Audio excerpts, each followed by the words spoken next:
ਤੁਹਾਡੀ ਵਡਿਆਈ, ਤੁਹਾਡੀ ਮਹਿਮਾ ਹੋਵੇ ਪ੍ਰਭੂ ਜੀ। ਸਾਰੇ ਸਿਸਟਮ ਨੂੰ ਪ੍ਰਭੂ ਜੀ ਤੁਹਾਡੇ ਪਾਕ ਔਰ ਪਵਿੱਤਰ ਹੱਥਾਂ 'ਚ ਦੇਣੇ ਆ ਮੇਰੇ ਖੁਦਾਵੰਦ। ਦੁਸ਼ਟ ਦੀ ਕੋਈ ਵੀ ਯੁਕਤੀ ਕਾਮਯਾਬ ਨਾ ਹੋ ਸਕੇ ਖੁਦਾਵੰਦ। ਸਾਰੇ ਨੈਟਵਰਕ ਨੂੰ ਪ੍ਰਭੂ ਜੀ ਤੁਹਾਡੇ ਪਵਿੱਤਰ ਹੱਥਾਂ 'ਚ ਦੇਣੇ ਖੁਦਾਵੰਦ। ਤੂੰ ਦਇਆ ਕਰ ਪ੍ਰਭੂ ਜੀ, ਤੇਰੀ ਦਇਆ ਮਹਾਨ ਹੈ ਪ੍ਰਭੂ ਜੀ। ਆਪਣੇ ਦੂਤਾਂ ਦਾ ਵਾੜਾ ਲਾ ਦੇ ਮੇਰੇ ਖੁਦਾਵੰਦ। ਯਿਸੂ ਮਸੀਹ ਨਾਸੀ ਦੇ ਨਾਮ ਵਿੱਚ ਮੰਗਦੇ ਹਾਂ, ਆਮੀਨ।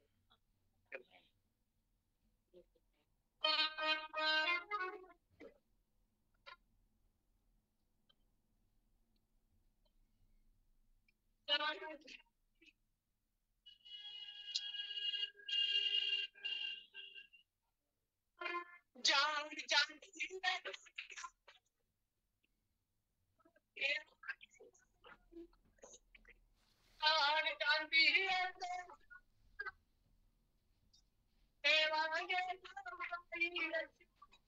ਜਾਨ ਜਾਂਦੀ ਹੈ ਯਿਸੂ ਦੇ ਨਾਲ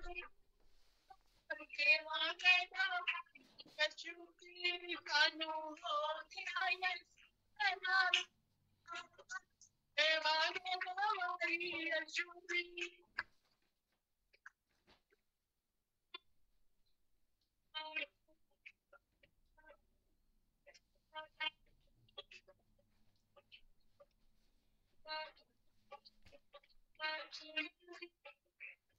ਅੱਗ ਦੀ ਭੱਠੀ ਦੇ ਵਿੱਚੋਂ ਆਪੇ ਬਚਾਉਂਦਾ ਹੈ, ਸ਼ੇਰਾਂ ਵਾਂਗ ਘੂਰਨੇ ਚੋਂ ਆਪੇ ਛੁਡਾਉਂਦਾ ਹੈ। ਅੱਗ ਦੀ ਭੱਠੀ ਦੇ ਵਿੱਚੋਂ ਆਪੇ ਬਚਾਉਂਦਾ ਹੈ, ਸ਼ੇਰਾਂ ਵਾਂਗ ਘੂਰਨੇ ਚੋਂ ਆਪੇ ਛੁਡਾਉਂਦਾ ਹੈ। ਉਹਨਾਂ ਕਾਲ ਲਗਨ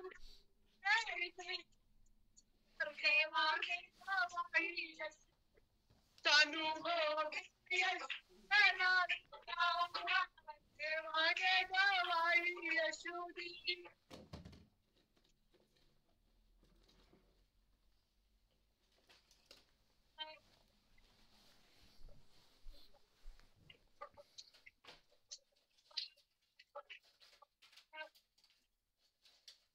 ਯਿਸੂ ਦੇ ਗਵਾਹ ਨੇ ਦੁਨੀਆ ਦੇ ਯਿਸੂ ਦੇ ਗਵਾਹ ਨੇ ਦੁਨੀਆ ਆਰੇ ਆਣਾ ਜੀ ਆਰੇ ਆਣਾ ਜੀ ਸਰਕਾਰ ਕਹਿੰਦੇ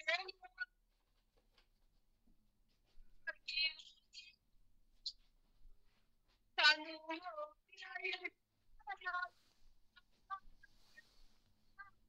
ਯਿਸੂ ਸਾਨੂੰ ਦੇਵਾਂਗੇ ਗਵਾਹੀ।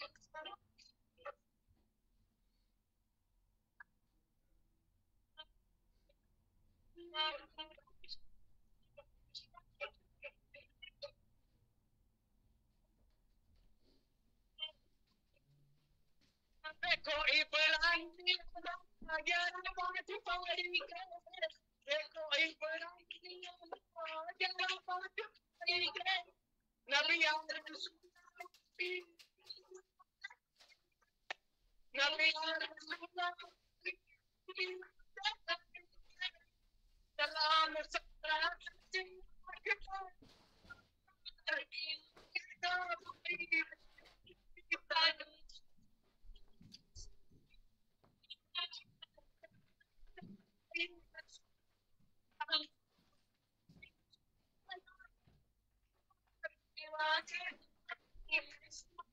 सलाम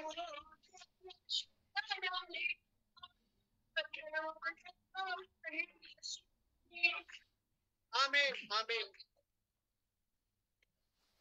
प्रभु आशीष दे, बरकत दे, सारिਆਂ ਨੂੰ ਬਲੈਸ ਕਰੇ, ਸਾਰੇ ਭੈਣ ਭਰਾਵਾਂ ਨੂੰ। ਸਾਡੇ ਵਿੱਚੋਂ ਜਿਸ ਦੀ ਵੀ ਆਤਮਾ ਗਵਾਹੀ ਦਿੰਦੀ ਏ ਉਹ ਦੁਆ ਕਰ ਸਕਦਾ ਹੈ। Hallelujah hallelujah hallelujah. धन्यवाद धन्यवाद धन्यवाद हे सर्वशक्तिमान परम पिता परमेश्वर जी, आज दे दिन ਲਈ तेरा धन्यवाद मेरे पिता परमेश्वर, मेरे खुदावन खुदा, मेरे प्रभु जी ਅਸੀਂ ਤੇਰਾ ਸ਼ੁਕਰ ਕਰਦੇ ਹਾਂ मेरे प्रभु जी। हर समय साडे नाल साडी हिफाजत करदे हो मेरे जिंदा ते जलाली खुदा, मैं तेरा शुक्र करदी हां प्रभु जी। जिन्ना भी शुक्र करा मेरे लिए उन्ना ही थोड़ा है मेरे प्रभु जी। सचमुच प्रभु जी सानू अपनी राह ते ही चला मेरे पिता परमेश्वर। प्रभु जी आत्मिक खाना सानू इदा ही दिंदा रहे भरपूरी नाल मेरे पिता परमेश्वर। मेरे प्रभु जी तेरी दया मेल प्रभु जी इसे तरह बनी रहे मेरे प्रभु जी। असी हर एक भाई भैन लई प्रभु जी दुआ प्रार्थना करते हैं प्रभु जी। असी किसी दे प्रति प्रभु जी अदा दे ना होइए मेरे प्रभु जी। हर एक लई प्रेम भावना अपने दिल विच रखिए मेरे प्रभु जी। दया करने वाला खुदा तू है मेरे परमेश्वर। सानू इसे तरह दा बना मेरे पिता परमेश्वर।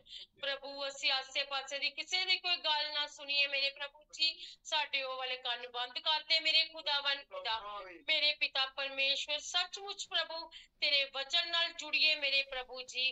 तेरे वचन नू समझन वाले होइए प्रभु जी। ओदे ते चला भी मेरे पिता परमेश्वर। साडे ते दया कर मेहर कर रहमत कर कृपा कर मेरे प्रभु जी। क्योंकि तू दयावान खुदा है मेरे प्रभु जी। तेरी बहुत दया है मेरे प्रभु जी। मैं केड़े लफ्ज़ां ना प्रभु जी मैं तेरा धन्यवाद करा प्रभु। तू मैनू इस लायक समझे है मेरे पिता परमेश्वर। प्रभु सचमुच मैं निकम्मी सी मैं कुछ नहीं सी जानती प्रभु जी। तू मेरे ते दया में रहमत कीती मेरे प्रभु जी। मैं तेरा शुक्र प्रभु जी हर समय करा मेरे लिए ते ओ भी घट पै जांदा मेरे खुदा जी। ओ मेरे प्रभु जी धन्यवाद करदी हां मेरे प्रभु जी। सचमुच प्रभु जी तू अपने हर एक बच्चे नू जानना है प्रभु जी। मेरे पिता परमेश्वर तू जानदा अगर साडे विच कमियां ने मेरे प्रभु जी। साडियां कमियां नू दूर कर मेरे प्रभु जी। सानू एकदम प्रभु जी करेक्ट कर अपने वचन नाल सिद्धियां कर प्रभु जी। मेरे पिता परमेश्वर जे कुम्हार प्रभु जी बर्तन तोड़ तोड़ के प्रभु जी द्वारा स्वारदा मेरे खुदा। सानू भी प्रभु तू तोड़ तोड़ के प्रभु जी अपने वचन विच सिद्धियां कर मेरे धन्यवाद करदी हां मेरे खुदा। हर एक भाई लई प्रभु मैं दुआ प्रार्थना करदी हां हर एक भैन लई प्रभु जी। छोटे बच्चियां लई मेरे प्रभु जी सारियां नू प्रभु तेरे जोरावर हत्थां विच दिन्नी हां मेरे खुदावन खुदा। मेरे पिता परमेश्वर दया करी मेहर करी रहमत करी प्रभु। तेरा जलाली हाथ हर एक दे सिर ते रवे मेरे परमेश्वर। खुदावन खुदा तेरे दास नू तेरे पाक पवित्र हत्थां विच सौंप दिया प्रभु जी। मेरे खुदावन खुदा वचन सुनाने वाला प्रभु जी ओ भाई होए प्रभु जी पर शरीर खुदावन खुदा तेरा होए मेरे पिता परमेश्वर। उस भरा नू इस्तेमाल करदा है मेरे पिता परमेश्वर। दया कर मेहर कर प्रभु जी। उन्हां दी हर एक जरूरत आत्मिक और दुनियावी मेरे पिता परमेश्वर तू पूरी कर खुदावन खुदा। तेरे स्वर्ग तू मंगदे हां मेरे पिता परमेश्वर। असी किसी इंसान को अगे नहीं गिड़गिड़ांदे मेरे प्रभु। असी अपने पिता परमेश्वर नू कहने आ प्रभु जी। प्रभु जी तू दयावान है प्रभु। साडा विश्वास है भरोसा है प्रभु जी। असी तेरा शुक्र करदे आ प्रभु तू सानू जो विश्वास दिता है प्रभु।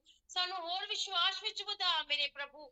मैं तेरे कोल विश्वास मंगदी हां फेथ मंगदी हां मेरे ते दया कर रहमत कर प्रभु जी। मैं तेरे घर विच प्रभु ईमानदार पाई जावां प्रभु जी। मैं सेवा करने वाली पाई जावां प्रभु जी। प्रभु जिन्नी देर तक तेरा समय नहीं प्रभु जी आंदा प्रभु जी मैनू ईमानदार रख प्रभु अपने विच मेरे पिता परमेश्वर। मैं तेरे को यही मंगदी हां प्रभु तिन्नों मंगदी हां यीशु नासरी। मैं कोई किसी चीज नू नहीं मंगदी मेरे खुदा। मैनू तेरी जरूरत है खुदावन खुदा। मेरे पिता परमेश्वर मेरे खाली बर्तन नू पर मेरे पिता परमेश्वर। मेरे खुदावन खुदा दया मेरे रहमत कृपा कर मेरे जीसस लॉर्ड हालेलुया। ओ पवित्र पवित्र पवित्र पवित्र अति पवित्र सेना दे यहोवा प्रभु यीशु नासरी तेरा धन्यवाद करदी हां जिंदा जलाली खुदा। मेरे पिता परमेश्वर मैं सारी दुआ प्रार्थना मंगदी हां अपने और जगत दे उद्धारकर्ता प्रभु यीशु मसीह के नाम में आमीन। प्रभु आशीष दे बरकत साडी भैन नू सुहा दी प्रार्थना दे लई सारिਆਂ ਨੂੰ ਬਲੈਸ ਕਰੇ आशीष दे। ਸਾਡੇ ਵਿੱਚ ਆਪਾਂ भाई किशन है भाई किशन आज नहीं है। हम वचन में जाएंगे क्योंकि वक्त पहले ही बहुत ज्यादा हो चुका है। ज्यादा समय हम वक्त वचन को ही देंगे क्योंकि वचन ही हमारे लिए आशीष और बरकत का कारण होता है। हम वचन को ही वक्त देंगे। ये भाई जसविंदर अभी हमारे बीच में है प्रभु के लिए प्रभु का वचन हमें सुनाने के लिए। इससे पहले हम वचन के लिए प्रार्थना करेंगे प्रभु हमें तैयार करें। सिस्टर मैरी डेविड है हमारे बीच में वो वचन के लिए दुआ करेंगी। Sister Mary David.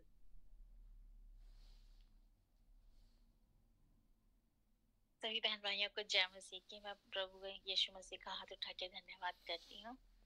हमारे जिंदा दयालु प्रभु ये अनुग्रह पिता आकाश और पृथ्वी को बनाने वाले खुदावन यीशु मसीह, हम तेरा धन्यवाद करते हैं समय के लिए जो तूने हमें दिया, ताकि हम 2 या 3 जन हो गए जहाँ पे भी इकट्ठे होते हैं प्यारे प्रभु जी, तो हाँ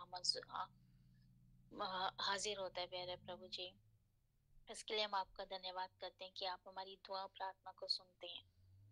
खुदावन यीशु मसीह, आज के वचन के लिए जो भी प्रचारा जाता है प्यारे प्रभु जी, हमारी अक्ल और बुद्धि को खोल प्यारे प्रभु जी, और वो वचन हमारे हृदय रूपी पट्टियों पे लिख दे प्यारे प्रभु जी, ताकि हम उसको भूल ना सके प्यारे प्रभु जी, और इस वचन को हम अपने अंदर मेडिटेट करते रहें प्यारे प्रभु जी, वो वचन की जुगाली करते रहें प्यारे प्रभु जी। हमें समझदार क्वारी बना प्यारे प्रभु जी, और वचन का ये तेल हमारे अंदर उडेल दे प्यारे प्रभु जी। वो पवित्र आत्मा, उसका हम वेलकम करते हैं अपने शरीर में प्यारे प्रभु जी, और प्यारे प्रभु जी वही हमारी राहों को खोले और हमें समझाए और हमारे आगे आगे चले प्यारे प्रभु जी, हमें लीड एंड गाइड करे प्यारे प्रभु जी। ये जो लोग नहीं जुड़ पाए हैं किसी कारणवश से प्यारे प्रभु जी, वो उनके वो कारणों को हटा दे ताकि वो जल्दी से इस प्रेयर लाइन में जुड़ सके प्यारे प्रभु जी। और ये प्लेटफॉर्म आपकी ओर से हमें मिला ताकि हम जैसे जैसे वो दिन नजदीक आ रहे हैं प्यारे प्रभु जी, ये भयानक प्यारे प्रभु जी, आपने कहा है जैसे जैसे वो दिन आए नजदीक, तुम एक दूसरे से मिलना जुलना न छोड़ना। हम प्यारे प्रभु जी अपने समय दुआ प्रार्थना में लगाते हैं, तो हमारी इन दुआ प्रार्थना को सुन, हमारे जिंदा और दयालु अनुग्रह प्यारे प्रभु जी, अब इस छोटी सी प्रार्थना को सुनिए और कबूल कीजिए। आमीन आमीन आमीन। प्रभु आशीष और बरकत दे हमारी बहन मैरी को। अब हम भाई जसविंदर के साथ पाक और पवित्र कलाम के लिए जाएंगे। भाई जसविंदर को हैंड ओवर करते हैं। प्रभु बहुत सारी आशीष बरकत दे हम सभी भाई बहनों को, और हम प्रभु का धन्यवाद करते हैं कि प्रभु परमेश्वर अपने पवित्र वचन से हमें शुद्ध कर रहा है, हमें तैयार कर रहा है, और हमारे पास संदेश है इस दुनिया के खात्मे का, दुनिया के अंत का, प्रभु यीशु मसीह की आमद का संदेश है। तो प्रभु ने हम पर अपना महान प्रकाशन प्रकट किया और सारी चीज़ें प्रभु ने हमें साफ साफ करके बताई हैं। हम प्रभु का शुक्रिया अदा करते हैं, और हमने ये पवित्र वचन से जाना कि अब हम दुनिया के अंत में रह रहे हैं, प्रभु की आमद के दिनों में रह रहे हैं, लेकिन हमने प्रभु के अनुग्रह से इसको बड़ी डिटेल से विस्तार से जाना कि कौन सी चीज़ कब होगी और किस चीज़ का समय कब है।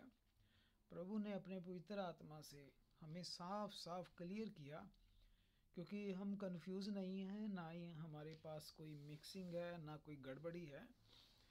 और हमने जाना कि एक वो है ग्रुप जो उठाए जाने वाला है, जो स्वर्ग में जाने वाला है। एक वो ग्रुप है जो इस ज़मीन पे रह जाएगा, और तीसरा ग्रुप है वो 1,44,000 जो यहूदी हैं, वो भी प्रभु के ही हैं। लेकिन हमने देखा पहला ग्रुप ही को ये आशीष मिली कि वो उसके शरीर बदले गए, वो बादलों पर उठाया गया, प्रभु से मिला। दूसरा ग्रुप ज़मीन पे ही रह गया, तीसरे यहूदी 1,44,000 भी।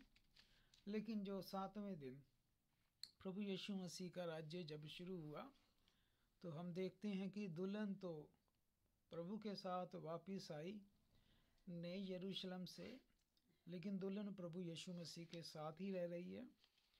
और जिन लोगों ने ये उद्धार जो रैप्चर मिस किया, वो 1000 साल राज्य में प्रभु यीशु मसीह के सामने खड़े हैं, उनको भी पोजीशनें दी गई। तीसरा 1,44,000 प्रभु के यहूदी हैं अपने।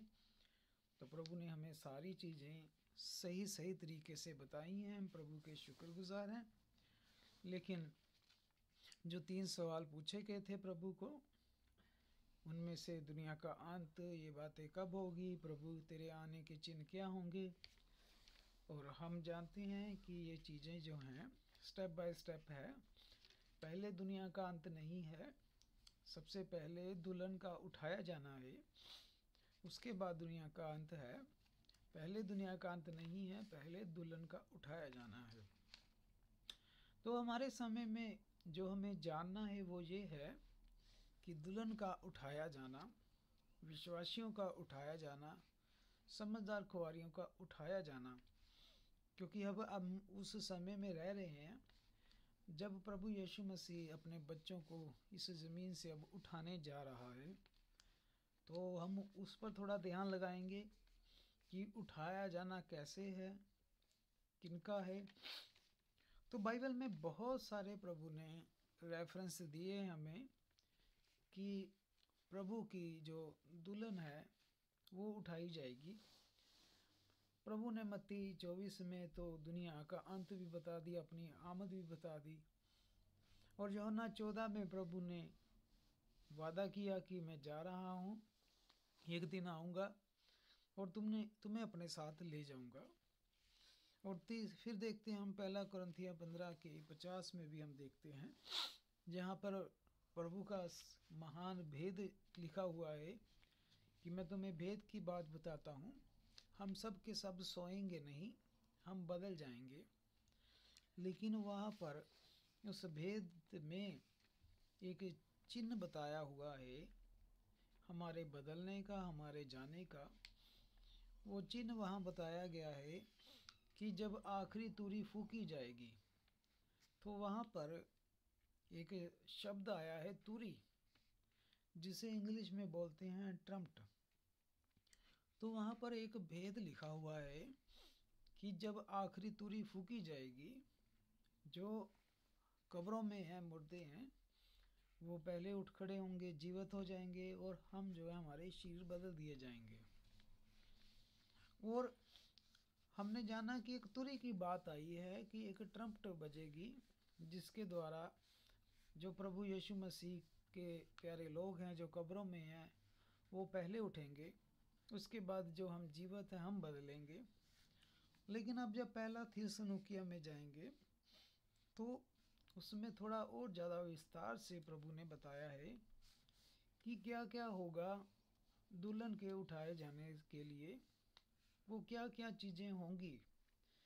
तो जब हम 1 थिस्सलुनीकियों में जाते हैं तो उसका 4 अध्याय आप देखेंगे तो यहाँ पर प्रभु अपने लोगों को हिम्मत दे रहा है, हौसला दे रहा है कि प्रभु के लोगों को निराश नहीं होना चाहिए। जो निराश होना वाला कार्य है, काम है, वो अन्य जातियों का है, जिनके पास सच्चा प्रभु नहीं है, जिनके पास प्रभु यीशु मसीह नहीं है। निराश होना उनका कार्य है। लेकिन जो प्रभु यीशु मसीह के लोग हैं, जो प्रभु यीशु पर अपना ईमान और विश्वास रखते हैं, प्रभु ने उन भाई बहनों को यहाँ हौसला दिया है कि आप कभी भी निराश ना हो जीवन में। तो 1 थिस्सलुनीकियों 4 को खोला है मैंने, और उसकी 13 आयत से प्रभु परमेश्वर अपने ईमानदार बच्चों को प्रभु कह रहा है। 1 थिस्सलुनीकियों 4 की 13 में पढ़ने जा रहा हूँ मैं। हे भाइयों, हम नहीं चाहते कि तुम उनके विषय में जो सोते हैं अज्ञानी रहो। तो प्रभु ने यहाँ पर कोई महान भेद बताने जा रहा है अपने ईमानदारों का।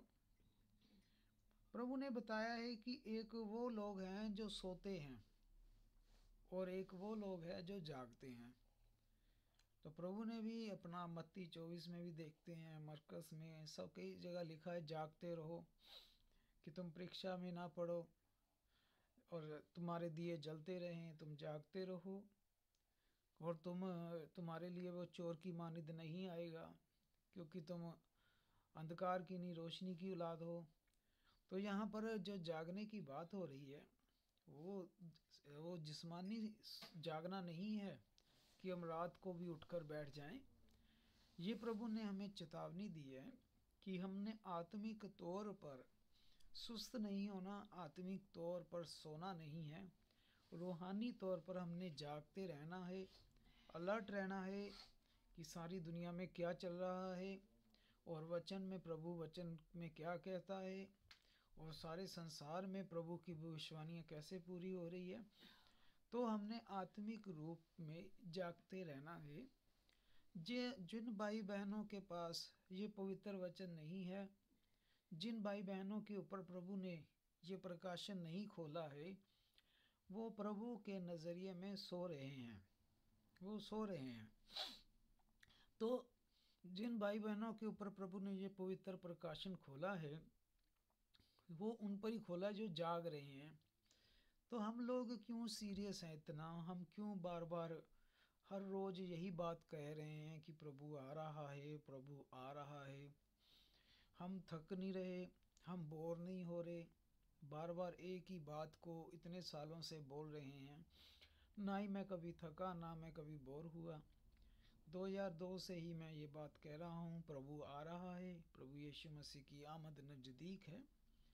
जिस तरह नूह भी लगातार दुनिया को चेतावनी देता रहा, वो कभी थका नहीं, कभी निराश नहीं हुआ, और उसे पता था कि प्रभु ने वादा किया है वो पूरा करेगा, और प्रभु ने किया। उसी तरह प्रभु ने हमें भी ये वचन दिया है कि वो बड़ी जल्द आ रहा है, और हम भी थक नहीं रहे, निराश नहीं हो रहे, लगातार दुनिया को बता रहे हैं प्रभु आ रहा है। तो इस नज़रिए से हम आत्मिक रूप पर जागे हुए हैं। लेकिन जिनके भाइयों के पास, बहनों के पास ये पवित्र प्रकाशन नहीं है, वो आत्मिक तौर पर सो रहे हैं, उन्हें पता ही नहीं है कि दुनिया में क्या चल रहा है।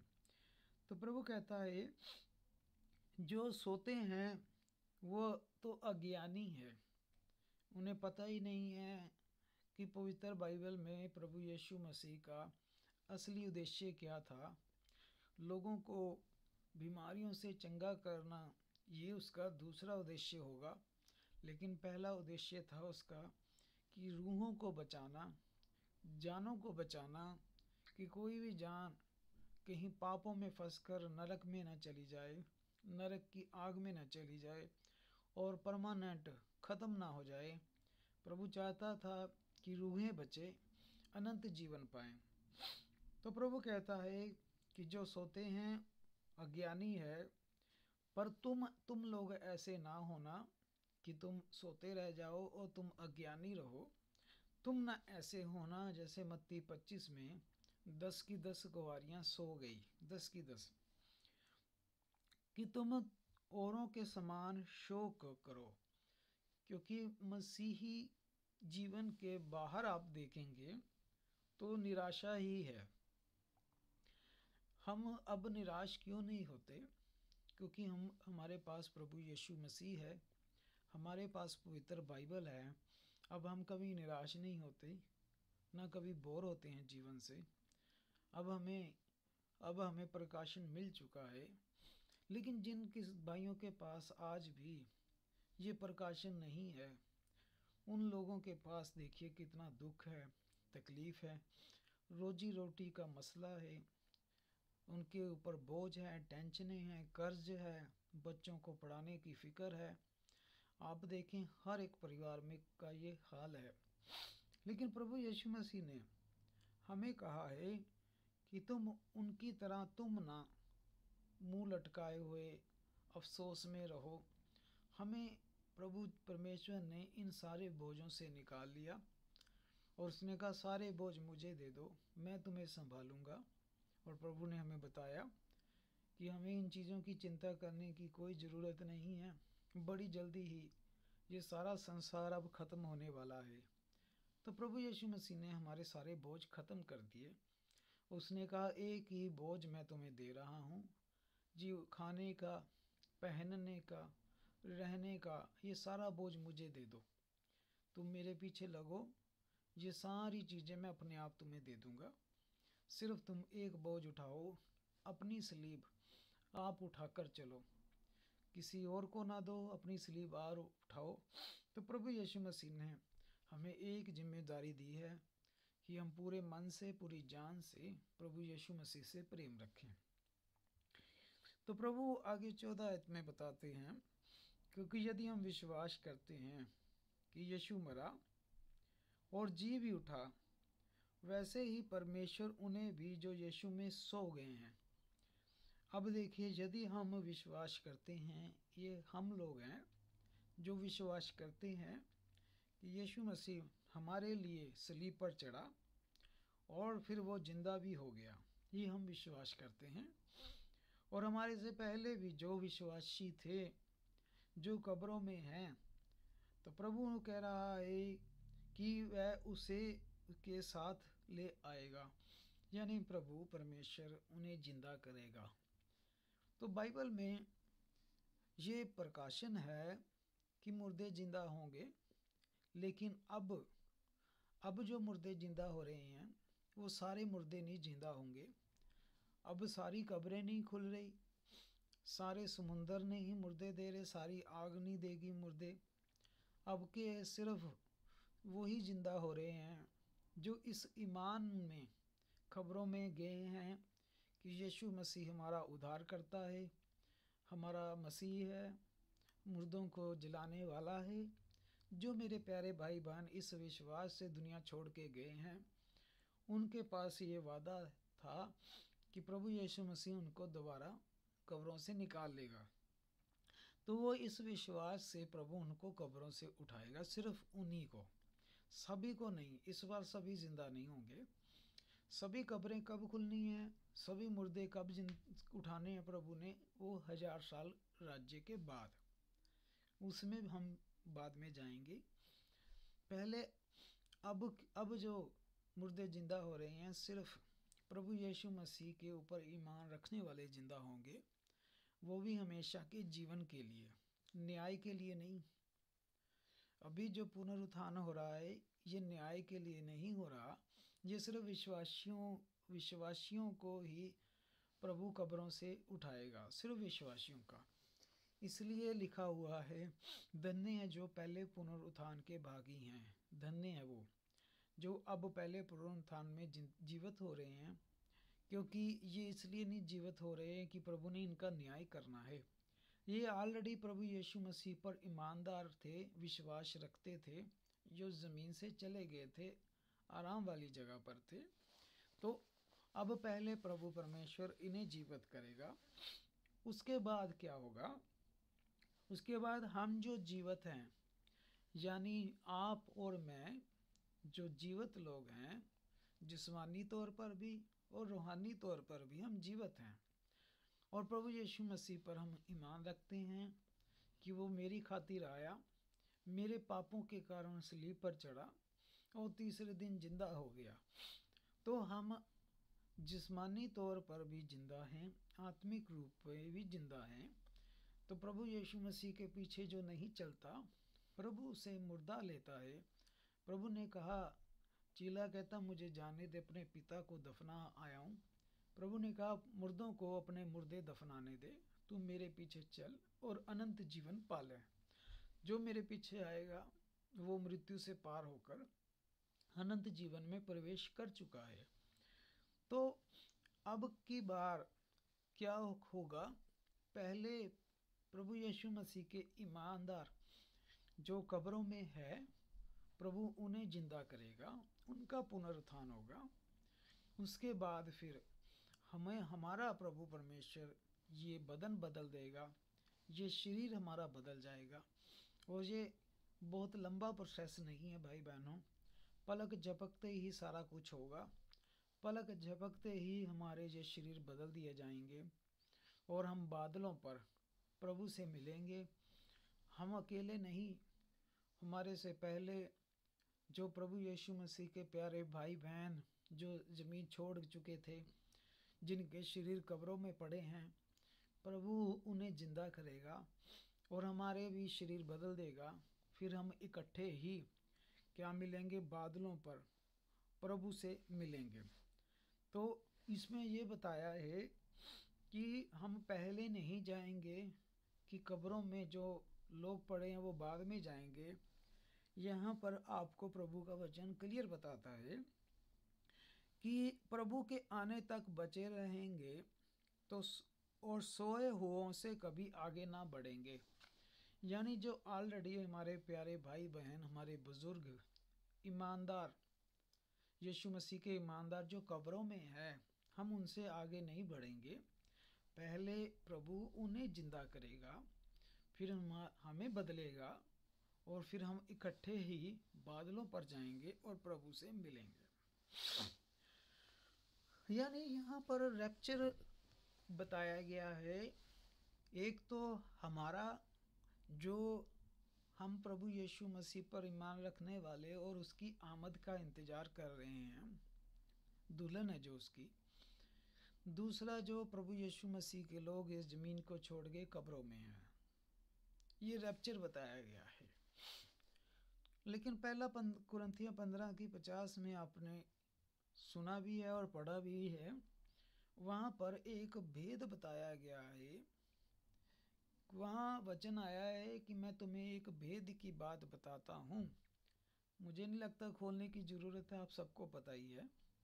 नहीं पता तो नोट कर लें, पढ़ लें बाद में। तो वहाँ लिखा है, मैं तुम्हें भेद की बात बताता हूँ, हम सब के सब सोएंगे नहीं, हम बदल जाएंगे। तो ये तुरी फूकी जाएगी, तो प्रभु यीशु मसीह में जो सोए हैं वो जाग जाएंगे। सोए वर्ड क्यों इस्तेमाल करता है प्रभु? क्योंकि प्रभु यीशु पर विश्वास रखने वाला कभी मरता नहीं है, सिर्फ जगह बदलता है। हमारी पोजीशन बदलती है, जगह बदलती है, लेकिन प्रभु यीशु पर विश्वास रखने वाला कभी भी मरता नहीं है। तो इसलिए प्रभु अपने ईमानदारों के लिए मृत्यु मुर्दा शब्द इस्तेमाल नहीं करता, सो गया शब्द इस्तेमाल करता है। लेकिन होना क्या है, वहाँ बताया गया तुरी बजेगी, तुरी बजाई जाएगी। इंग्लिश में लिखा है ट्रम्प्ट, यानी रैप्चर से पहले ट्रम्प्ट बजनी है, तुरी बजनी है। हमारे रैप्चर से पहले, शरीरों को बदलने से पहले एक तुरी बजनी है, ट्रम्प्ट बजनी है। तो आज हमने जानना है कि हमारे उठाए जाने से पहले क्या क्या होना है, क्या होना है कि हम जब उठाए जाएंगे, ताकि आपको पता हो कि हम कहाँ रह रहे हैं और प्रभु ने अपने भविष्यवाणियों में क्या बताया है। हम लोगों का इस ज़मीन से जाने से के लिए क्या क्या चीज़ें होनी है, हमें ये पता होना चाहिए। तो एक तो हमने पढ़ा कि कोई तुरी की बात बोली गई है बाइबल में कि तुरी बजेगी और प्रभु यीशु मसीह के लोग जो हैं उठाए जाएंगे। तो एक तो हमें पता चल गया प्रभु किसी तुरी की बात कर रहा है। तो अब अपने एक तो याद रखना है भाई बहनों कि एक तो तुरी बजनी है। कोई क्या है तुरी हम जानेंगे, लेकिन हम अब ये भी देखेंगे कि अकेली तुरी बजनी ही है, सिर्फ उसका ध्यान रखें, कुछ और भी होना है उसका भी ध्यान रखें। कुछ और भी होना है जिसका हम लोगों ने ध्यान रखना है। तो मैं हमेशा कहता हूँ आप कॉपी पेन रखा करें, अच्छी बात है। कॉपी पेन अगर होगा तो अच्छी बात है, आप लिख भी लें।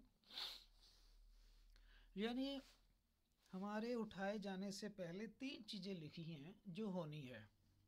3 चीज़ें, मैं दोबारा बोल रहा हूँ, हमारे स्वर्ग में जाने के लिए जाने से पहले 3 चीज़ें होंगी।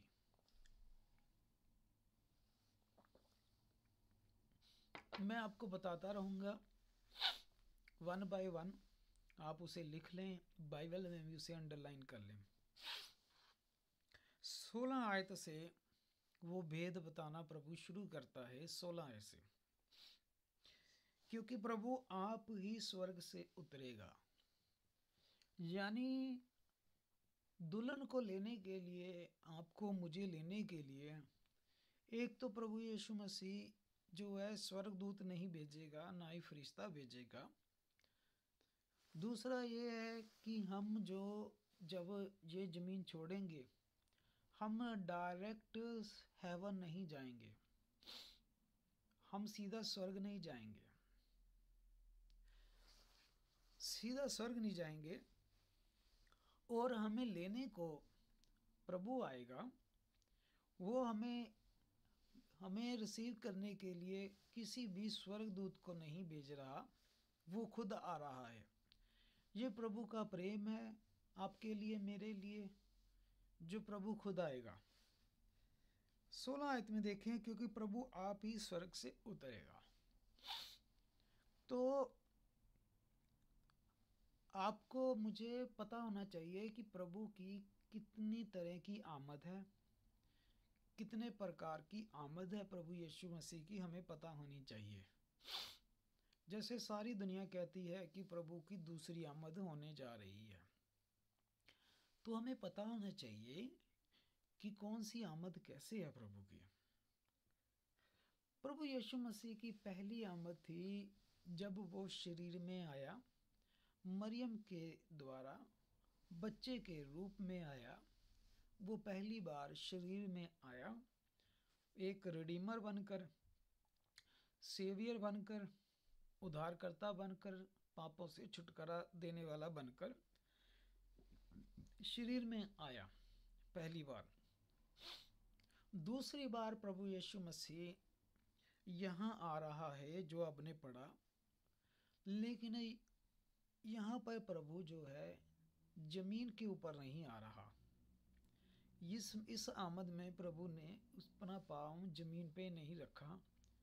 प्रभु कहाँ तक आया? सिर्फ बादलों तक। बादलों तक क्यों आया है?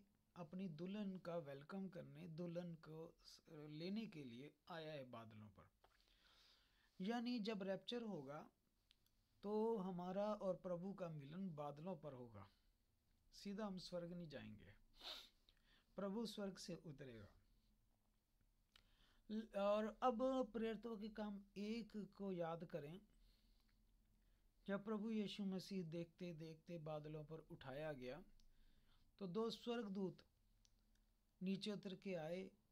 वो कहते, तुम गलीली लोगों ऊपर क्या देखते हो?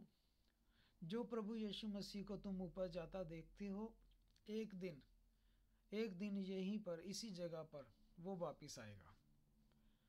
तो जो आप दूसरी आमद देख रहे हैं ये प्रभु की, इसमें प्रभु जमीन पर नहीं आ रहा और उसी जगह नहीं आ रहा जहाँ से वो उठ गया था। इसका मतलब है ये वाली आमद जो है यीशु मसीह की बादलों पर हो रही है, सिर्फ दुल्हन को लेने के लिए। लेकिन जो प्रेरितों के काम 1 में भविष्यवाणी की, जिस रीति से वो गया है उसी रीति से इस पहाड़ पर आएगा।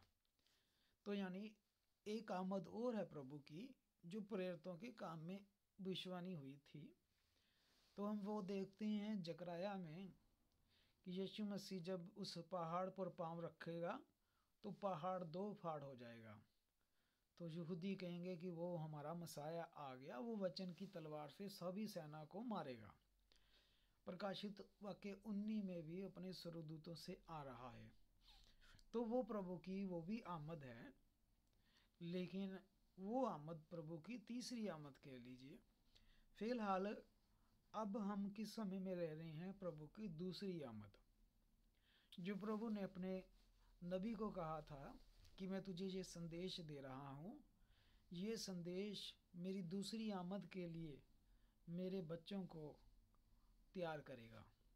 तो हम दूसरी आमद के समय में रह रहे हैं, पर इसमें प्रभु यीशु मसीह जमीन पर नहीं आ रहा, बादलों पर आ रहा है। तो यानी हम लोग तो कहते हैं यीशु आ रहा है, पर पता होना चाहिए प्रभु की आमद कैसे है, कौन सी है। तो यहाँ पर प्रभु स्वर्ग से उतरेगा। अब मेरे अजीजों 3 चीज़ें होंगी, 3 चीज़ें होनी है। आपको स्वर्ग जाने के से पहले 3 चीज़ें प्रभु करेगा। अब आपने नोट करना है। पहला, मैं हिंदी में बोलूँगा, बाद में इंग्लिश में बताएंगे। पहला ललकार लिखा है। पहली चीज़ जो होनी है वो ललकार होनी है। दूसरा, प्रधान दूत का शब्द सुनाई देगा। तीसरी, परमेश्वर की तुरी फूकी जाएगी। और जो मसीह में मरे हैं वो पहले जी उठेंगे। जो मसीह में मरे हैं वो पहले जी उठेंगे, और जो जीवित है वो बचे रहेंगे, बादलों पर उठा लिए जाएंगे कि हवा से प्रभु से मिले। इस रीति से हम प्रभु से सदा मिले रहेंगे। अब इस वचन को कोई भाई बहन पढ़ सकता है क्या?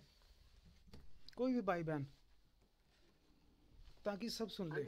हाँ जी भाई, पढ़े प्लीज। 16 से। जी जी।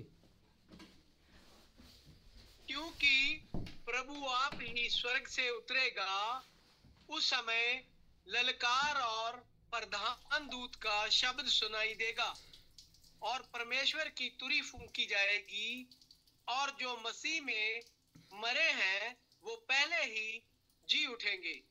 तब हम जो जीवित और बचे रहेंगे उनके साथ बादलों पर उठा लिए जाएंगे कि हवा में प्रभु से मिले, और इस रीति से हम सदा प्रभु के साथ रहेंगे। बिल्कुल बिल्कुल। इसलिए इन बातों से एक दूसरे को शांति दिया करो। आमीन। बिल्कुल। अब आप सबने बड़े ध्यान से सुना और ध्यान से पढ़ भी लिया है। तो यहाँ पर देख, आपने समझा कि यहाँ 3 चीजें लिखी हैं। जब प्रभु स्वर्ग से उतरेगा, सबसे पहले क्या होगा? ललकार। पहला काम जो प्रभु ने वचन में बताया है, ललकार। अब ये ललकार क्या है? उसके बाद प्रधान दूत का शब्द, वो क्या है?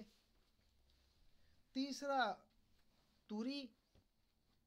यानी ये जब 3 चीजें होंगी तो आप और मैं जो हैं ये बादलों पर उठा लिए जाएंगे। अब आप इन 3 चीज़ों को अच्छी तरह से याद कर लें। ये 3 चीज़ें होंगी और हम बादलों पर उठा लिए जाएंगे, यानी हमारे रैप्चर से पहले ये 3 चीज़ें होंगी। क्या ये अंतराल में होंगी? इनमें गैप होगा, महीने का, साल का, 2 साल का? नहीं। जब ये होगा तो ये सारा इकट्ठा होगा, इकट्ठा ही होगा, टर्न बाय टर्न। मैं धीरे धीरे इसीलिए बोल रहा हूँ, आपको समझ में आ जाए। क्योंकि जब प्रभु स्वर्ग से उतरेगा ना अपनी दुल्हन को लेने के लिए, क्यों उतर रहा है? दुल्हन को लेने के लिए। तो प्रभु जब स्वर्ग से उतरा है तो सबसे पहले ललकार हुई है, पर फिर दूसरा ललकार जब खत्म हुई तो प्रधान दूत ने का शब्द सुनाई दिया। जब प्रधान दूत ने अपना शब्द दे दिया तो तीसरा है परमेश्वर की तुरी फूकी। तो क्या हुआ? जो मसीह में मरे हैं वो जी उठे, जो जीवित हैं वो बचे रहे, और बादलों पर उठा लिए गए और प्रभु से मिल गए, और इसी रीति से हम सदा प्रभु के साथ रहेंगे। आमीन है। और मेरा विश्वास है कि आप सब ने इस वचन को अच्छे तरीके से सुन लिया है और समझ लिया है कि इसमें क्या लिखा। क्योंकि जब आप पढ़ते हैं पहले ये समझते हैं कि लिखा गया है, तो फिर पवित्र आत्मा आपको समझाता है और आपको फिर उसका प्रकाशन मिलता है। अब जब रैप्चर होना है, प्रभु यीशु मसीह जो है स्वर्ग से बादलों पर आएगा, अपने सारी संसार की दुल्हन, जो सारे संसार से ईमानदार विश्वासी जो शरीर बदले, जो कब्रों से उठे, वो बादलों पर जाके इकट्ठे हुए। प्रभु यीशु मसीह वहाँ उनके पास आया। तो बिल्कुल ये सत्य है, बिल्कुल सत्य है कि हम अपनी आँखों से प्रभु यीशु मसीह को देखेंगे। आमीन। बड़ी जल्दी ही हम इन अपनी आँखों से प्रभु यीशु मसीह को देखेंगे। यहाँ पर सारे संसार से जो लोग रैप्चर में गए हैं वो अपनी आंखों से यीशु मसीह को देखा, उनका मिलन प्रभु यीशु मसीह के साथ हुआ। तो ये समा कितना मुबारक होगा, ये समा कितना ही आनंदित होगा, इतना आनंदित होगा कि उसके लिए आनंद शब्द भी कम है। इतना प्यारा समा होगा कि उसके लिए प्यारा शब्द भी कम है। इतना इतना अद्भुत होगा कि अभी तो हम वो समय, वो माहौल बयान भी नहीं कर पा रहा हूँ मैं आपको कि वो कितना प्यारा समा होगा जब हम बादलों पर होंगे और प्रभु यीशु मसीह को हम अपनी आंखों से देखेंगे। उसके लिए शब्द भी नहीं है अभी।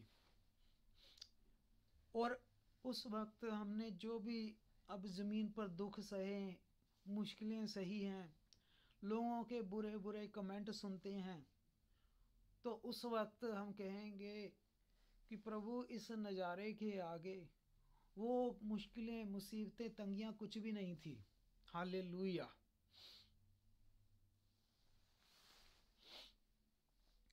पर पहला काम होना है ललकार, दूसरा काम होना है प्रधान दूत का शब्द, तीसरी तुरी फूकी जानी है। अब बहुत सारे लोगों ने क्या प्रचार किया है कि ये जो ललकार है ना, ये एंड टाइम मैसेज है।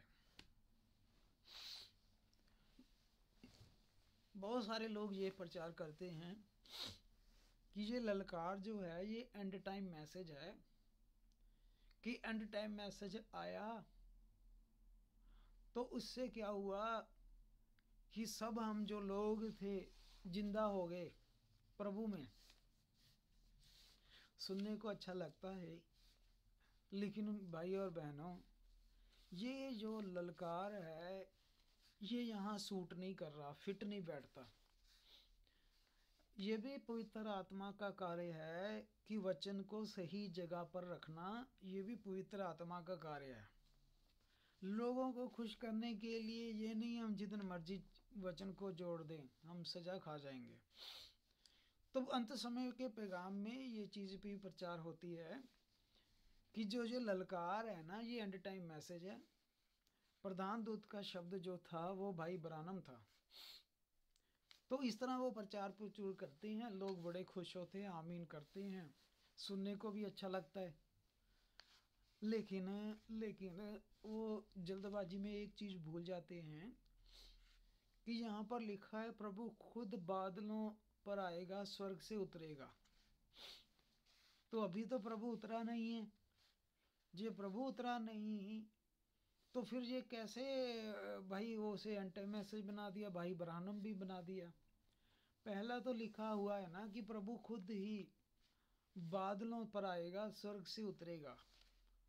तो भाई जब वो प्रभु उतरेगा तो इन चीज़ों में साल 2 साल का गैप नहीं है, ये लगातार ही होनी है। जैसे प्रभु उतरेगा, प्रधान दूत का शब्द ललकार होगी, प्रधान दूत अपना शब्द सुनाई देगा, तुरी फूकी जाएगी, कब्रें खुल जाएंगी।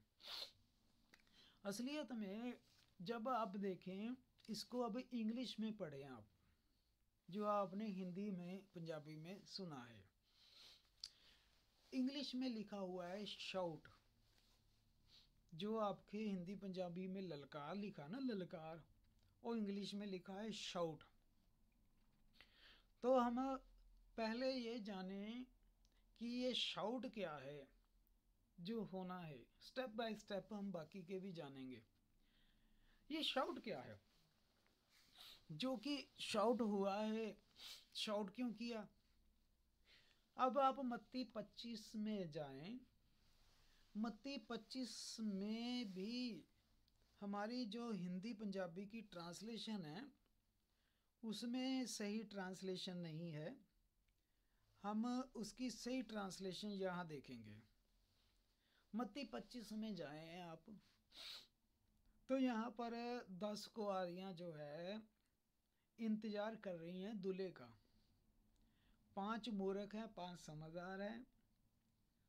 मूर्खों ने अपनी मशालें ले ली परंतु तेल नहीं लिया, परंतु समझदारों ने मशालें भी ली, तेल भी लिया।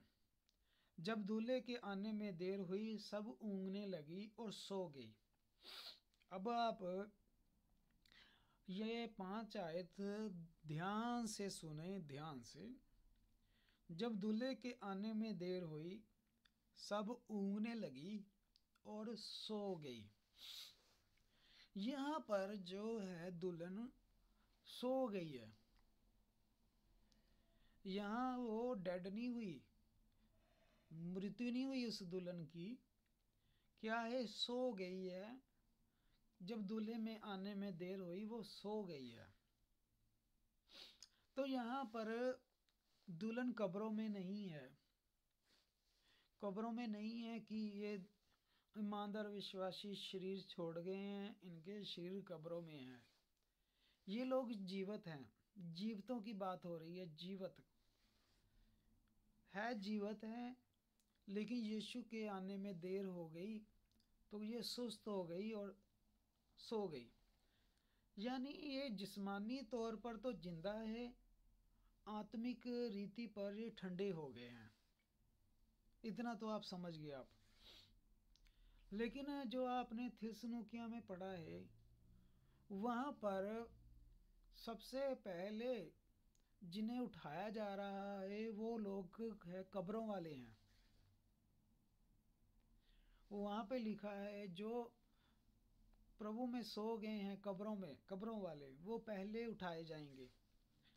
तो मत्ती 25 में और थिस्सलुनीकियों में दोनों में फ़र्क क्या है? मत्ती 25 वाले ईमानदार जो हैं वो जीवित हैं, लेकिन प्रभु के आने में देर हो गई तो वो सुस्त हो गए हैं, आत्मिक रीति पर ठंडे हो गए हैं, आत्मिक रीति पर सो गए हैं, जाग नहीं रहे।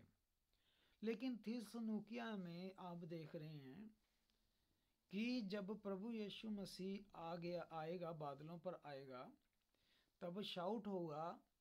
जो प्रभु कब्रों में प्रभु के सोए हुए लोग हैं वो जिंदा हुए हैं। तो उधर मसीह ईमानदार जो हैं वो कब्रों में हैं, शारीरिक तौर पर मुर्दा हैं, वो जिंदा किए गए। इधर ऑलरेडी जिंदा हैं, सिर्फ सुस्त हुए हैं। ठीक।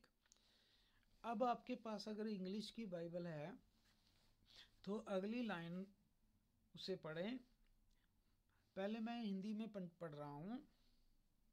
आधी रात को धूम मची कि दूल्हा आ रहा है। अब मैं यही चीज इंग्लिश में पढ़ रहा हूँ। At the midnight a cry was heard, behold the bridegroom is coming, go out to meet him। तो आपने कौन सा अब यहाँ शब्द याद रखना है? Cry, cry. At the midnight a cry was heard. तो यहाँ पर क्या हुआ कि आधी रात को, जो आपकी बाइबलों में धूम लिखा हुआ है ना, धूम मची, उसे सही भाषा में लिखा है क्राई, एट मिडनाइट, कि दूल्हा आ रहा है। और जब वो क्राई हुआ, क्राई की आवाज आई है, क्राई एट मिडनाइट हुआ है, तो उससे भेंट करने के लिए चलो। तो सब कुंवारियां जो थी उठकर मशालें ठीक करने लग गई। तो यानी मत्ती 25 में जो विश्वासी मरे नहीं हैं, सोए नहीं, आत्मिक रीति पर सो गए हैं, जिस्मानी रीति पर जिंदा हैं, उनको जगाने के लिए प्रभु ने क्या किया? प्रभु ने धूम मचाई,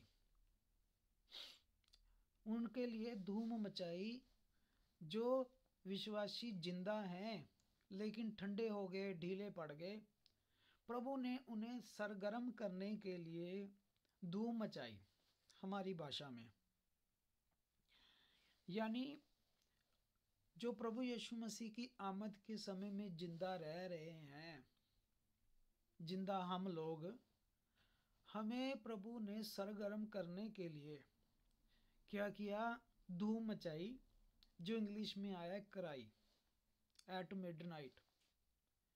और उस कराई से क्या हुआ? आप और मैं जो आत्मिक रीति पर ठंडे हो गए थे, सो गए थे, हम लोग आत्मिक रीति पर एकदम से जागे, अलर्ट हुए, होश आई कि यार हम तो प्रभु की आमद के दिनों में रह रहे हैं। हमें तो अपने आप को वचन के साथ सीधा करना है, प्रभु के वचन के साथ ठीक हो अपने आप को। गॉड हेड हमारा गलत है, सही करें। बपतिस्मा गलत है, सही करें। प्रभु भोज अपना सही करें। तो हम लोग भाई बहन जो गलत शिक्षाओं में थे, हम सोए हुए से आत्मिक रीति पर, जब कराई हुई, धूम मची, हम सब के सब ने क्या किया? अपने आप को प्रभु के वचन के साथ सही किया। इसका मतलब है कि हमें आत्मिक रीति पर जगाने के लिए क्या किया प्रभु ने? कराई एट मिडनाइट।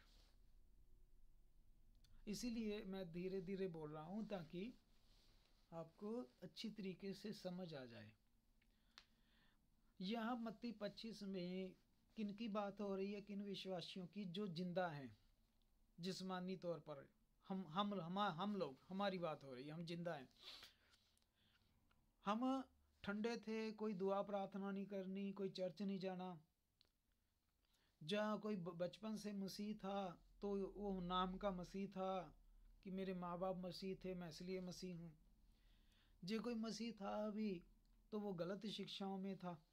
मसीह होकर भी वो मरियम की पूजा कर रहा है, यूसुफ की पूजा कर रहा है, रोजरी घुमा रहा है, यानी आत्मिक रीति पर सब ठंडे थे।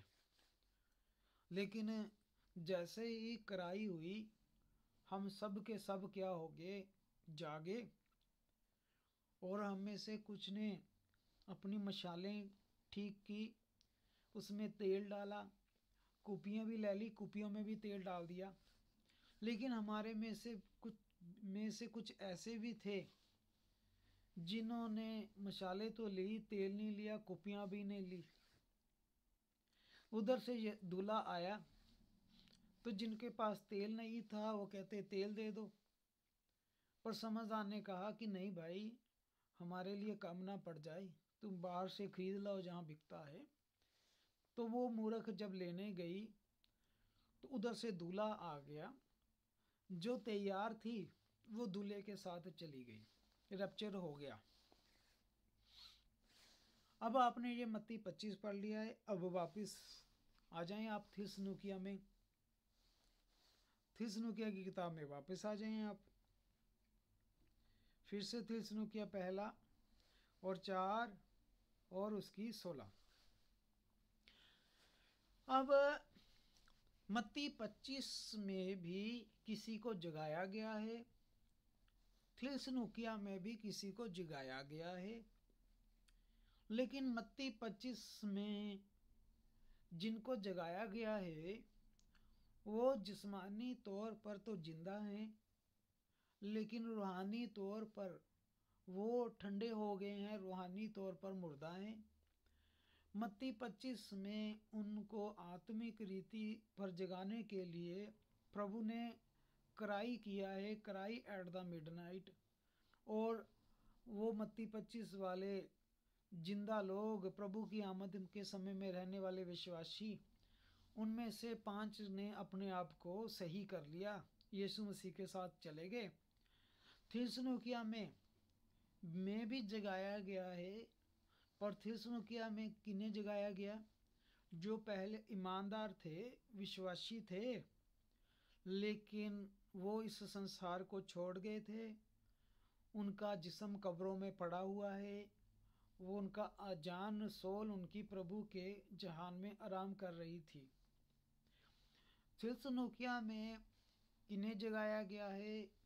जो शारीरिक तौर पर भी मुर्दा थे, प्रभु यीशु मसीह ने उन्हें जिंदा किया, दोबारा ग्लोरीफाइड बॉडी दी। लेकिन आत्मिक रीति पर जिंदा करने के लिए प्रभु को कुछ और करना पड़ा।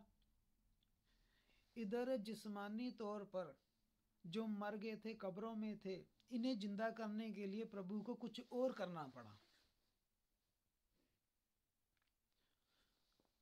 मत्ती 25 में जो लोग हम लोगों को आत्मिक रीति पर उठाने के लिए प्रभु को कुछ भेजना पड़ा, करना पड़ा, प्रभु को धूम मचानी पड़ी आधी रात को, यानी प्रभु को क्राई एट मिडनाइट करना पड़ा, और हम लोग आत्मिक रीति से जागे और मशालें अपना ठीक किया। और यहाँ पर प्रभु यीशु मसीह ने मुर्दों को जिंदा करने के लिए शाउट किया। तो अब हमारे पास दो वर्ड शब्द निकल के आए बाइबल में से, एक क्राई, एक शाउट। एक क्राई और एक शाउट।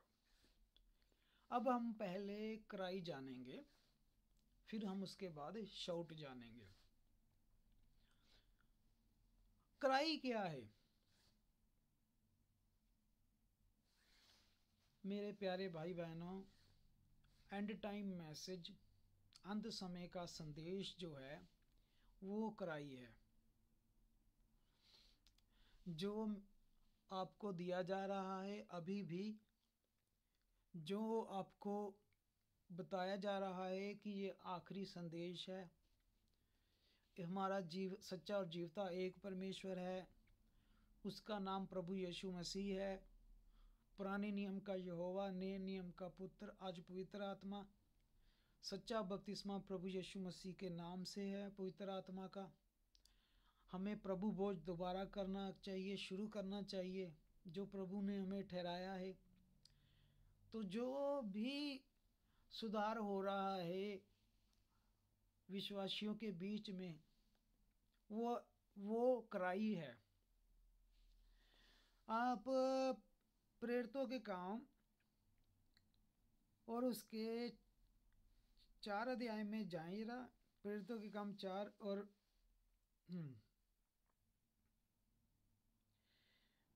प्रेरितों के काम 4 के 12 में लिखा, किसी दूसरे के द्वारा उद्धार नहीं, क्योंकि आसमान के नीचे इस संसार के ऊपर सिर्फ एक ही नाम दिया गया है जिसके द्वारा उद्धार है, मुक्ति है, कोई दूसरा नाम नहीं। उसके बाद 3 ही अध्याय में, प्रेरितों के काम 3 अध्याय में जाएं, इसके पीछे वाला अध्याय, और आप 19 आयत से पढ़ना शुरू करें। मैं भी पढ़ रहा हूँ। प्रेरितों के काम 3 की 19 से पढ़ना है आपने। इसलिए मन फिराओ और लौट आओ कि तुम्हारे पाप मिटाए जाएं, कि जो तुम सो गए हो आत्मिक रीति में, गलत शिक्षाओं में चले गए हो, वापस सत्य में लौट आओ, वापस बाइबल में आ जाओ, ताकि तुम्हारे पाप मिटा दिए जाएं और प्रभु के सम्मुख तुम्हारे लिए शांति के दिन, बरकतों के दिन आ जाएं। आमीन है। अब आगे चलें। और वह उस यीशु को भेजे जो तुम्हारे लिए पहले से ही मसीह ठहराया हुआ है। अब 21 आयत को आप अंडरलाइन करें, 21 आयत को ध्यान से पढ़ें। अवश्य है कि स्वर्ग में वह उस समय तक रहे जब तक सब बातों का सुधार ना हो ले। मैं दोबारा पढ़ रहा हूँ, धीरे धीरे आप भी पढ़ें और समझें। अवश्य है वह स्वर्ग में उस समय तक रहे जब तक सब बातों का सुधार ना हो ले। यानी इसका मतलब है कि बिगाड़ हुआ है। इसका मतलब है बिगाड़ हुआ है भाई बहनों। अगर बाइबल कहती है तो हुआ है। सुधार वहीं होता है ना जहां बिगाड़ हुआ हो। तो प्रभु यीशु मसीह तब तक स्वर्ग में रहेगा जब तक 50% नहीं, 70% नहीं, 100% सारी तालीमें जो बिगाड़ दी गई हैं उनका सुधार नहीं हो जाता। जो बाल के पुजारियों ने जो प्रभु यीशु मसीह की तालीम बिगाड़ दी, एक परमेश्वर के 3 टुकड़े कर दिए, बपतिस्मा बदल दिया, प्रभु बोझ दूर कर दिया, लोगों को मूर्ति पूजा पकड़ा दी, दसवंध पकड़ा दिया, तो प्रभु फिर नहीं आएगा तब तक जब तक भाई सुधार नहीं होता। तो हम प्रभु की आमद के दिनों में रह रहे हैं, सुधार होना जरूरी है, क्योंकि प्रभु लेने किसे आ रहा है? बिगड़े हुओं को नहीं, जो प्रभु के वचन के साथ शुद्ध हो गए हैं, सुधर गए हैं, उन्हें लेने आ रहा है। अब सुधार का कार्य, सुधार की सेवकाई बाइबल में किसके पास थी? एलिया के पास। 450 बाल के पुजारियों ने जगवेदी गिरा दी, सुबह से लेकर शाम तक। शाम को एलिया ने वही जगवेदी की मरम्मत की, फिर उस पर 12 घड़े पानी डाला, 12 पत्थर लिए, फिर उसने जब दुआ की तो स्वर्ग से आग आई।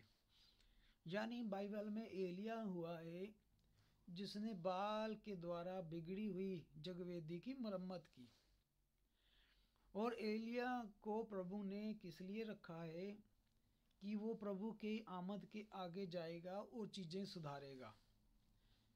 तो इसलिए उसने मलाकी 3 में कहा है, मैं अपने दूत को अपने आगे भेजूंगा जो मार्ग को मेरे आगे सुधारेगा।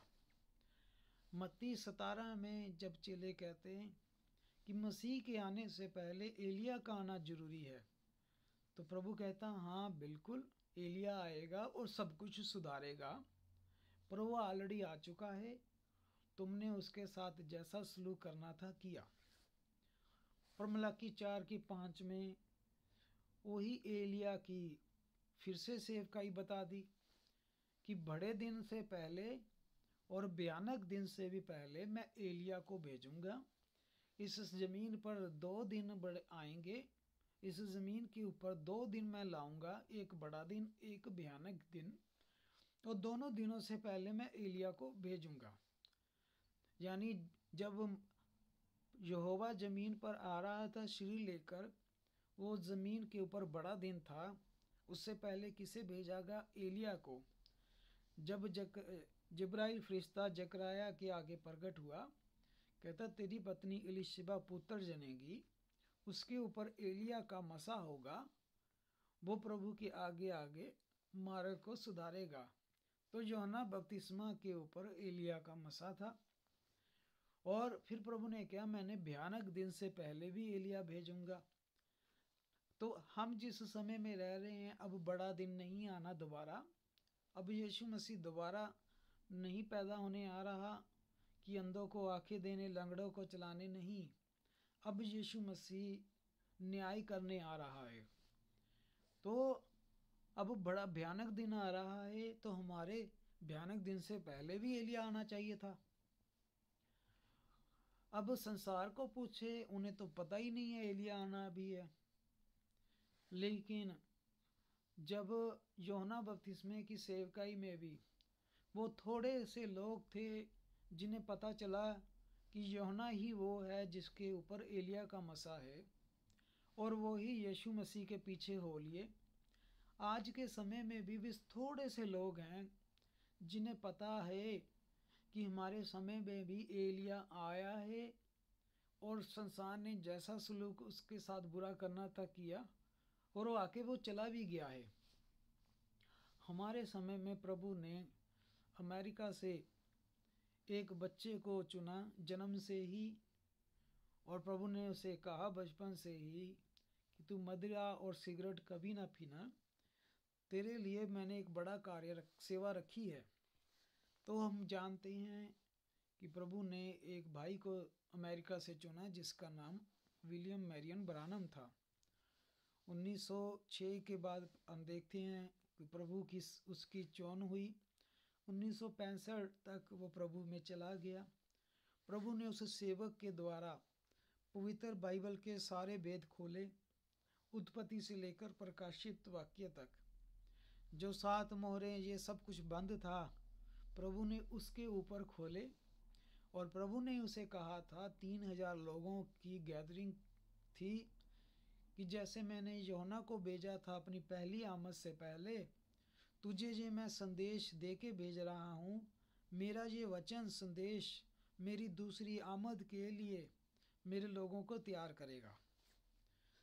तो प्रभु ये अब भी एलिया आ चुका है, और बाइबल में प्रभु ने एलिया की 5 बार सेवा रखी है।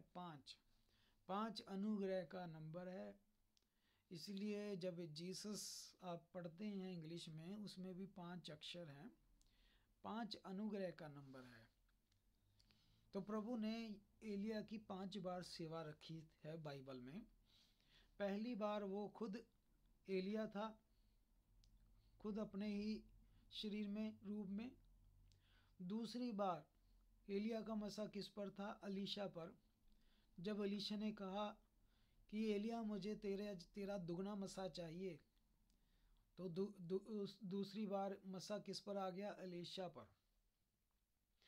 तीसरी बार बोला था कि मैं अपने एलिया दूत को अपने आगे भेजूंगा, एलिया जो मैं जंगल में पुकारने वाले का आवाज़ सुनो, टेढ़े रास्ते सीधे कर दिए जाएंगे। तीसरी बार एलिया का मसा यूहन्ना बपतिस्मा देने वाले पर था। चौथी बार एलिया का मसा भाई ब्रानम पर था। पांचवी बार अब एलिया का मसा, जब 5वीं मोहर खुलेगी तो इज़राइल में प्रभु एलिया और मूसा खड़ा करेगा, क्योंकि इज़राइली सिर्फ अपने नबियों की सुनते हैं। तो एलिया की कितनी बार सेवा देखी आपने बाइबल में? 5 बार। लेकिन हम कौन सी सेवा में रह रहे हैं? एलिया की चौथी। 5वीं हमारे लिए नहीं है, 5वीं यहूदियों के लिए है। हम चौथी वाली सेवा में रह रहे हैं, और वो हमारे समय में भी आया और चला गया।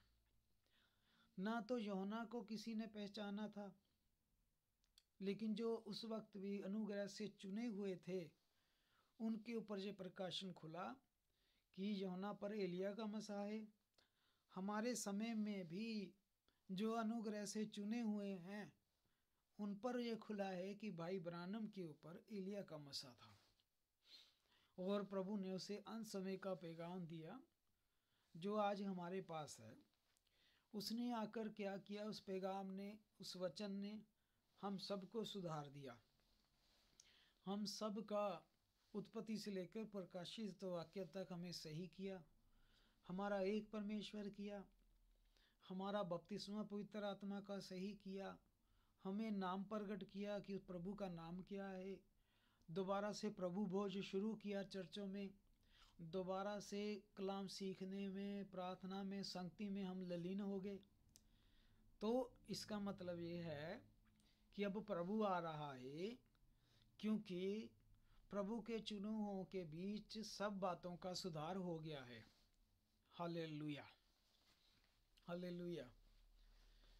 और मत्ती 25 में जब ये संदेश आया दुनिया में, तो ये कब आया? भाई ब्रानम को शाम का दूत बोला जाता है, इवनिंग मैसेंजर। पहले युग जब शुरू हुआ, पूरा दिन चढ़ा था पहले युग में। अब 7वां युग जो है, ये बिल्कुल अब आधी रात हो चुकी है, क्योंकि सुबह चढ़ने को है, 7वां दिन चढ़ने को है, 1000 साल राजा शुरू होने वाला है।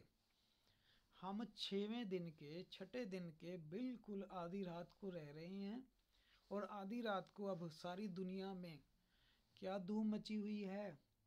सारी दुनिया में आत्मिक तौर पर आधी रात को 6वें दिन में रह रहे हैं हम, आखिरी 7वां दिन 1000 साल राज्य प्रभु का शुरू होना है। क्योंकि आदम से लेकर नूह तक 1000 साल हुए, माफ़ कीजिए, आदम से हनोक तक 1000 साल हुए। जब आदम बनाया, 1000 साल बाद बड़ी घटना घटी है। हर 1000 साल बाद बड़ी घटना घटी है। आदम की 1000 साल बाद हनोक था, जो परमेश्वर के साथ चलता था दिन रात, वो भी उसका रैप्चर हो गया, प्रभु ने उसे उठा लिया। अगला 1000 साल आया, तो एक अब्राहम पैदा हुआ जो अपने परिवार में एकमात्र सच्चा ईमानदार था। प्रभु ने उसे चुना। हजार और हजार कितने दिन हो गए, कितने साल हो गए? 2000। प्रभु की निगाह में कितने दिन हुए? 2 दिन। तो अब्राहम के बाद जब आप देखते हैं दाऊद आया, अब्राहम के 1000 साल बाद दाऊद आया, तो 3000 साल 3 दिन हो गए। दाऊद के फिर 1000 साल बाद बड़ी घटना घटी, प्रभु यीशु मसीह आया। तो अब समझे आप, हनोक तक 1000 साल, हनोक से अब्राहम 1000 साल, अब्राहम से दाऊद 1000 साल, दाऊद से यीशु 1000 साल, 1000 1000 1000 1000 4000 साल, यानी प्रभु की निगाह में 4 दिन हो गए। पर प्रभु ने 6 दिन काम किया है, 7वें दिन प्रभु ने आराम किया है। तो प्रभु यीशु मसीह के बाद भी अभी और 2 दिन और ऐड होने थे, ताकि 6 दिन पूरे हों और 7वें दिन प्रभु आराम करें। तो इसीलिए प्रभु यीशु मसीह को आए अब कितना समय हो गया है? 2000 साल। प्रभु की निगाह में कितने दिन बीत गए? 6 दिन। 6 दिन। 7वें दिन अब क्या करने जा रहा है? प्रभु आराम करने जा रहा है। अब इसीलिए आधी रात को सारी दुनिया में आत्मिक रीति पर, जब सारे संसार में अंधेरा है, आत्मिक रीति पर सारा संसार आधी रात में पहुंच चुका है, जहां हर तरफ अंधेरा ही अंधेरा है, जिधर देखिए अंधेरा ही अंधेरा है, बुराई का, पाप का, अधर्म शिखर पर है। आत्मिक रीति पर ये सारा संसार अंधेरे में चल रहा है, और उसी वक्त धूम मची हुई है सारी दुनिया में कि यीशु आ रहा है, यीशु आ रहा है, प्रभु यीशु आ रहा है। और उसी बीच में हम लोग जो सुस्त हो गए थे, सो गए थे आत्मिक रीति पर, हम फटाफट प्रभु ने उठाया। उसके संदेश ने हमें तैयारी दी प्रभु की दूसरी आमद की, और हम सभी दुआओं में बढ़ गए, प्रार्थनाओं में बढ़ गए। हमें लगा कि नहीं, ज़्यादा से ज़्यादा दुआ करें, ज़्यादा से ज़्यादा प्रार्थना करें, संगतियां करें, रोज़ वचन सीखें प्रभु के अगुओं से, प्रार्थना में। तो आप क्या बन रहे हैं? जैसा प्रभु यीशु मसीह की पहली कलीसिया थी पेंटिकोस्टल वाली, वही सेम आखिरी कलीसिया होगी। पहला विश्वास पूरी तरह आखिरी कलीसिया का भी वही विश्वास होगा। जो पहली कलीसिया में प्रभु ने शुरुआत करवाया थे नियम, वही आखिरी कलीसिया के पास वही नियम होंगे। आखिरी कलीसिया बिल्कुल पहली कलीसिया जैसे ही होगी। तब यीशु राजा जो है स्वर्ग से आएगा, क्योंकि उसकी दुल्हन कहती आ, उसकी दुल्हन अब तैयार हो चुकी है, उसने अपना श्रृंगार कर लिया है। तो प्यारे भाई बहनों, मत्ती 25 में जो धूम मची है, जो कराई है, वो मैसेज है, एंड टाइम मैसेज है, जिसने हम सबको सोयों को उठा दिया। ये एंड टाइम मैसेज है जो आज भी काम कर रहा है, आज भी सोओं को उठा रहा है। आज हमारे समय में हम किस समय में रह रहे हैं भाइयों? मत्ती 25 वाले समय में रह रहे हैं कि अब जो मत्ती 25 वाला वो वचन पूरा हो रहा है कि सारी दुनिया में धूम मच रही है, क्राई एट मिडनाइट हो रही है कि यीशु आ रहा है। हम मत्ती 25 वाले उस समय में रह रहे हैं जब सारे संसार में ही धूम मची हुई है, क्राई हो रही है कि यीशु आ रहा है। सारे संसार से जो प्रभु के चुने हुए हैं वो उठ रहे हैं, जाग रहे हैं होश से। अब आगे क्या होना मेरे भाई और बहनों? अब आगे प्रभु यीशु मसीह ने बादल से उतरना है, बादलों पर आना है, और अब शाउट होगा। अब शाउट होगा। अब शाउट क्या है? शाउट जो है, ये जो असली शब्द है, ये ग्रीक का शब्द है। ये जो बाइबल लिखी हुई है जिस भाषा में, वो ग्रीक में लिखी हुई है। इसमें कमांड लिखा हुआ है, कमांड। शाउट जो ग्रीक भाषा में कमांड लिखी हुई है, यानी प्रभु परमेश्वर जब अब कब्रों से अपने लोगों को उठाने वाला है, अब कराई के बाद क्या होना है? यीशु मसीह ने स्वर्ग से बादलों पर आना है और यीशु मसीह एक बड़ा शाउट मारेगा, जैसा उसने सलीब के ऊपर मारा था और कब्रें खुल गई थी, जैसा उसने लाजर की कब्र पर शाउट किया था, कमांड दी थी, लाजर उठ के बाहर आ।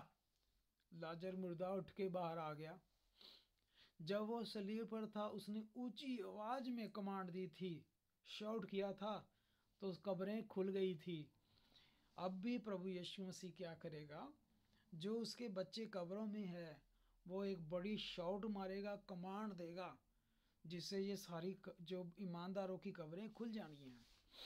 और जैसे ही कब्रें खुलेंगी, जैसे ही कब्रें खुलेंगी, प्रभु के ईमानदार बच्चे जो कब्रों में हैं वो उठेंगे। दूसरी तरफ हमारे जो हम जीवित हैं, जो कराई से, धूम मची हुई मैसेज से जाग गए हैं, तैयार हो गए हैं, हमारे शरीर बदल दिए जाएंगे। हम और कब्रों से उठे लोग इकट्ठे बादलों पर जाएंगे। पर समस्या एक चीज और है। हमने क्या जाना? अभी शैतान ऊपर जाता है, शैतान ऊपर जाता है हमारी शिकायत करने।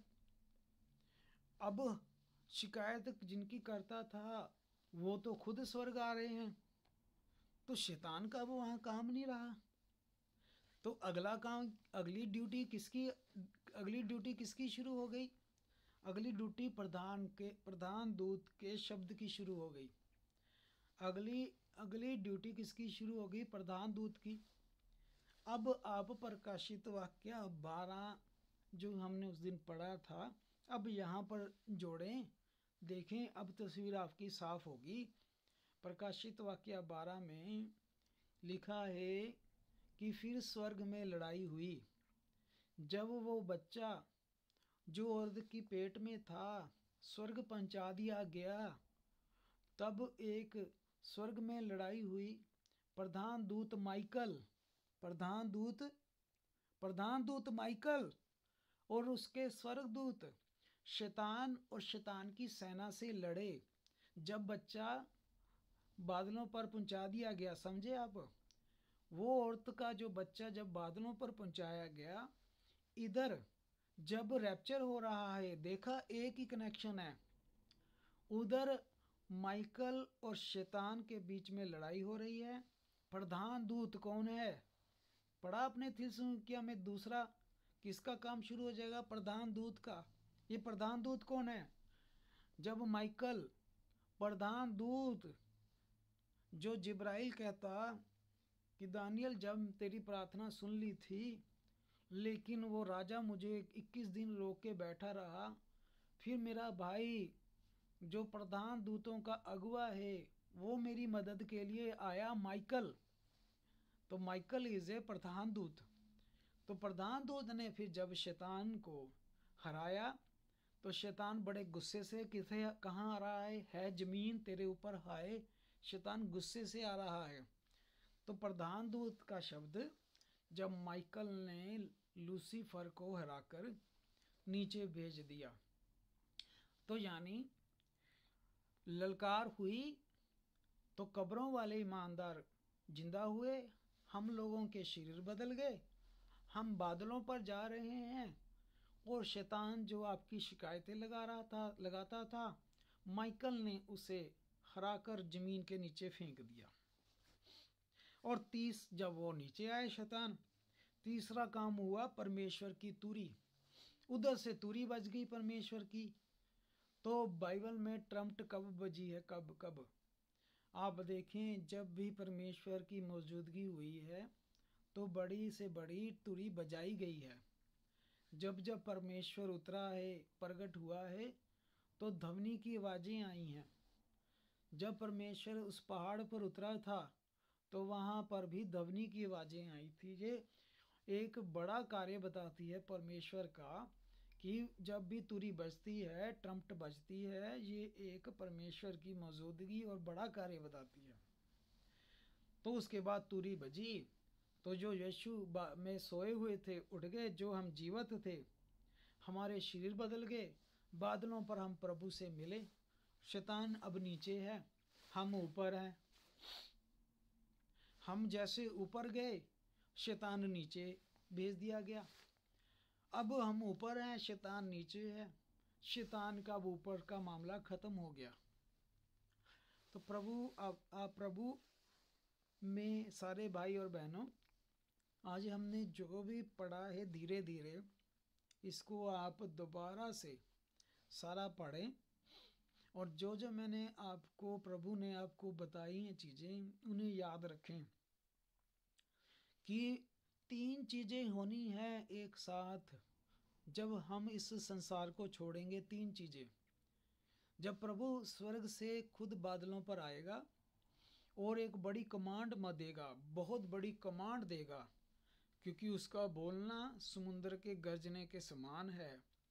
तो प्रभु जैसे ही बड़ी कमांड देगा, ललकार देगा, तो कब्रों में जितने भी धर्मी सोए हुए हैं जाग जाएंगे। और उसके बाद प्रधान दूत माइकल लूसीफर को नीचे भेजेगा हराकर, और तुरियां बजेंगी परमेश्वर की खुशियों की हर तरफ। और जो हम लोग हैं हमारे सिर बदल दिए जाएंगे। इस तरह से हम सदा के लिए किसके साथ रहेंगे? प्रभु यीशु मसीह के साथ रहेंगे। और मैं विश्वास करता हूँ कि आप सबको प्रभु का ये प्रकाशन समझ आ गया है, आप सबको समझ आ गया है। अभी हम किस समय में रह रहे हैं? मत्ती 25 वाले।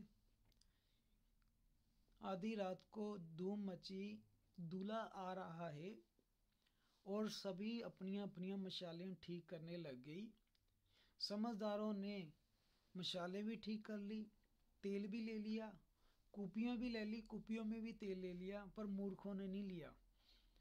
आज हमारे समय में क्या प्रभु कर रहा है? धूम, दुनिया में सारी तरफ धूम, यानी मैसेज सारी दुनिया में जा रहा है, उठो, ढीले अपने जो तुम सुस्त हो दूर करो सुस्ती, जो आप प्रभु के लिए ढीले हो तगड़े करो, अपने हाथों को मजबूत करो, संगतियां करो, दुआएं करो, सुस्त ना बैठो, प्रभु की आमद का समय है। ये आखिरी संदेश है, आखिरी पुकार है, ये फाइनल पुकार है। तो अभी भी प्रभु ये आपको क्या कर रहा है? कराई, राइट। और आप इससे क्या कर रहे हैं? आप क्या हो रहे हैं? आप इससे, जो आप सोए हुए थे आप जग रहे हैं आत्मिक रीति पर।